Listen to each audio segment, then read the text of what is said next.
अहिल्यानगरमध्ये मोठी कारवाई. कत्तलीसाठी नेली जाणारी 62 जनावरे मुक्त.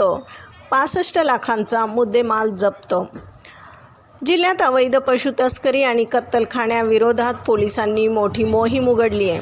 कर्जत तालुक्यातील राशीन येथे स्थानिक गुन्हे शाखेने पहाटेच्या सुमारास धडक कारवाई करत कत्तलीसाठी घेऊन जाणाऱ्या 62 गोवंशीय जनावरांची मृत्यूच्या दाढेतून सुटका केली आहे. सदरच्या कारवाईत पोलिसांनी 18 लाखांची जनावरे असा मिळून 65,35,000 रुपयांचा मुद्देमाल जप्त केला आहे.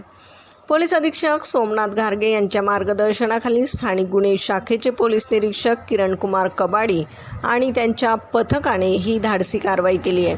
राशीनमधील कुरेशी गल्लीत टेम्पोमध्ये अत्यंत निर्दयपणे ही जनावरे कोंबण्यात आली होती.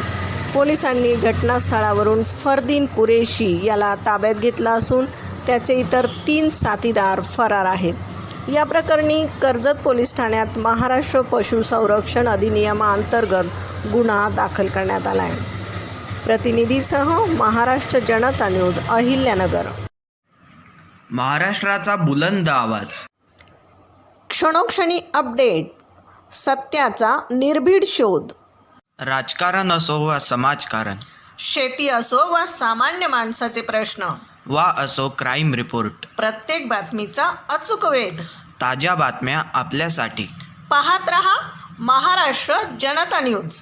महाराष्ट्र जनता न्यूज नंबर 1 चॅनल. आजच लाईक, शेअर आणि सबस्क्राईब करा.